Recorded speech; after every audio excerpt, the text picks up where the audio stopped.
Breaking. U.S. military general warns Nigeria of their consequences if Supreme Court affirms Tinubu's presidency. Wow. So this must be somebody who was significant or who is significant in the U.S. Pentagon. That is it. If he's a general. Okay, maybe a retired general. But of course, we know that so many Nigerians are angry with the judiciary and with the executive arm of this government, even the legislators. Almost everybody in this regime is in the black book of the Nigerian citizens. I tell you, apart from the very few sycophants and tribal bigots that are supporting what is happening. So this U.S. general is now warning Nigeria and, warning the court, especially the Supreme Court, that we are waiting for them for their hearing sometime end of this month or next month. U.S. Military General Gregory Copley has charged the Nigeria Supreme Court to live up to its responsibility and disqualify President Bola Tinubu, whom he accused of several crimes, including certificate forgery. Warning that there will be unrest in the country and a stain on the name of Nigeria, Gregory submitted that President Tinubu's criminal record will be released by the FBI in the coming weeks, and it will be very ugly. Oh boy. The U.S. military general who spoke on air also accused Tinubu of identity theft while alleging that the Nigerian Supreme Court has been assaulted by bribery. So he spoke on the media. So now Jackson Ude has reiterated the statement saying U.S. military general warns Nigeria of their consequences if Supreme Court affirms Bola Tinubu's presidency. And so he made an audio record. Let's see if we can hear it. I think we can. Okay.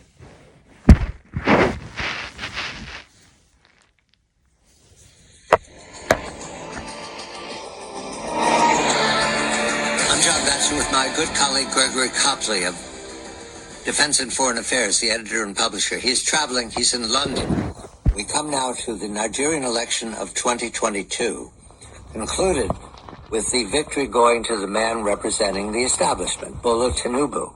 However, there is new information that raises questions a great deal, not only about Tinubu, but about the legitimacy, the trustworthiness, the credibility, the stability of the whole country because of questions raised at the election and misrepresentations. Gregory, what do we know about Tinubu? What do we know about his presentation to the people of Nigeria? Well, firstly, we have to understand that Nigeria is this great bellwether for Africa. It's the largest population and the largest economy in Africa. It has moved very deliberately past an era of coups which were intended to save democracy in many years past, and the military have not intervened this time, and have indicated that they don't want to intervene. But the reality is that the Independent National Electoral Commission really showed that it was bought off by the outgoing administration in order to put their candidate, Bola Tinubu, in the front seat of the election. He won about a third of the votes, 36% of the votes. He won a third of the states in Nigeria, but he failed to win something which was stipulated in the Constitution. He had to win not only a given number of states, but also the federal capital territory around Abuja. He failed to win Abuja. Now, the logical outcome for the election commission would have been to call for a second round of voting between the top two candidates, Atiku Abubakar and Bola Tinubu. That they didn't do. They just awarded the election to Tinubu. Now, that's well and good, and it was appealed to the elections court, which again ruled in favor of Tinubu, even though there was a prima facie case of that it violated the Constitution. There were always questions about the bribing and corruption within the courts and within INEC, the Election Commission. But then we've now started to see greater attention being paid to the fact that Bola Tinubu lied and committed forgery and fraud on his election application in sworn documents. This included a lot about his educational qualifications, which he clearly lied about. And it included failure to disclose his criminal prosecutions in the United States. And as a result, what we've seen belatedly, as a result of a U.S. attempt under the Freedom of Information Act to have documents in the federal government of the United States released into the public domain. Now, in September, the FBI said it would start releasing 500 documents or 500 pages a month of its documents on Tinubu out of 2,500 total pages of material that they have on him. The CIA, the State Department, the IRS, the Drug Enforcement Agency have also got a mass of data about Bola Tinubu's activities in the United States, and they too are preparing to release all this information. And what it's starting to show is that Bola Tinubu has used many aliases along his career, including to gain an education or to gain claims of education, and he basically put pressure on Chicago State University not to release the transcriptions of anything to do with him, because they show that he used different names, that he used several different social security numbers in the United States, some of which were clearly borrowed or fraudulent. He clearly forged a number of documents. He borrowed another person's identity to file studies which were required educationally. So he's done a number of things, but he particularly was prosecuted in Chicago in the 1990s for narcotics trafficking.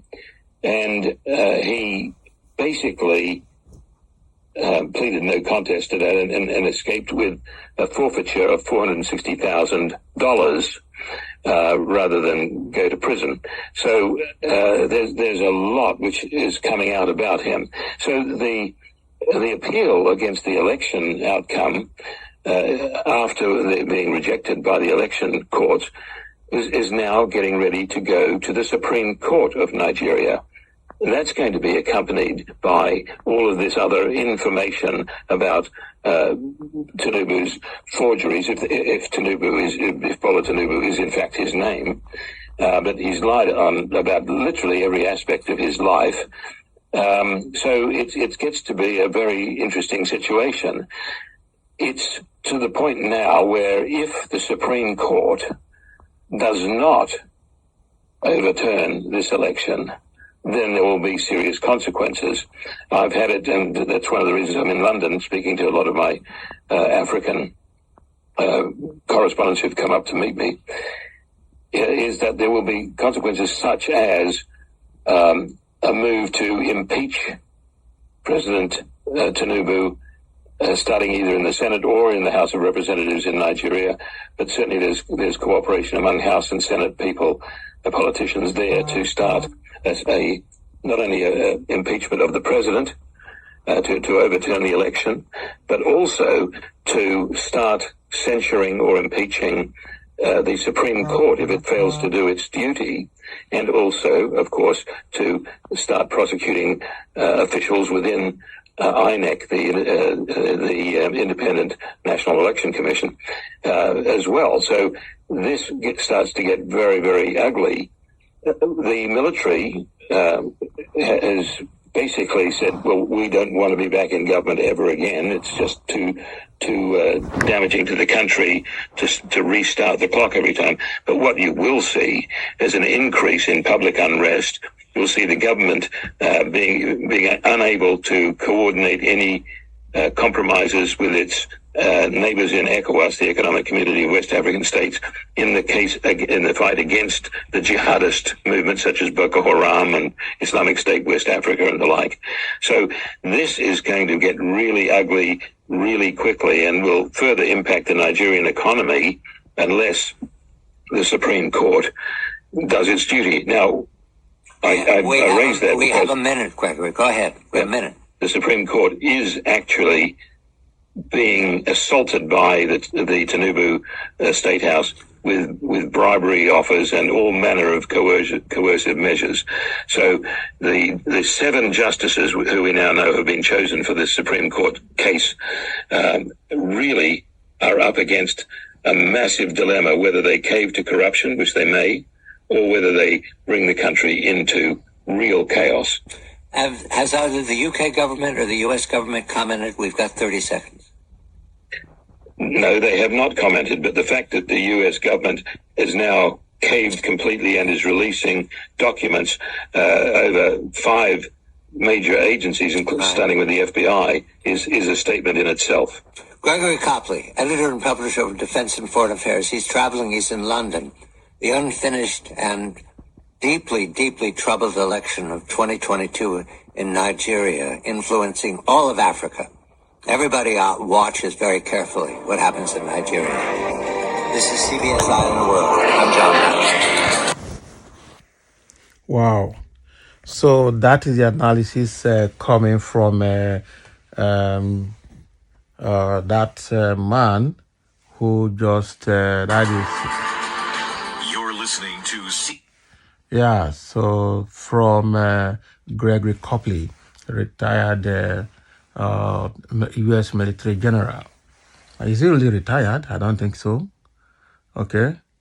Yeah, so it's a very terrible situation that Nigeria is in at this time. Okay.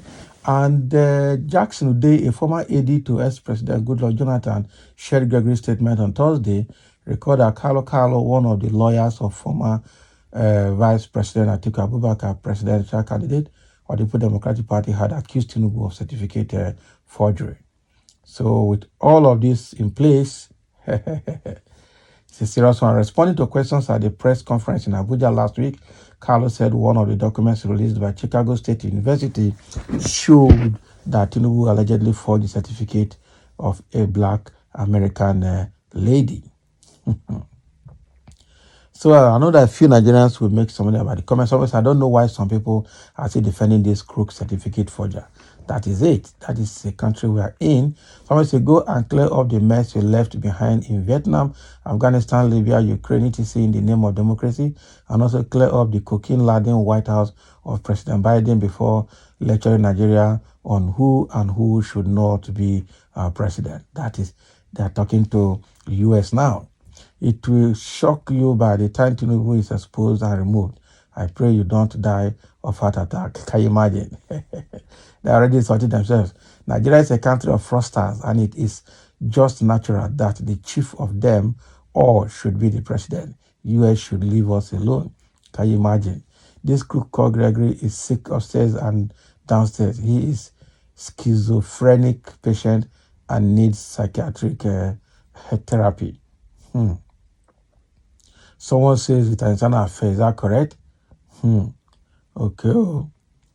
But the internal affairs, when they fester, often become regional and world-wide issue.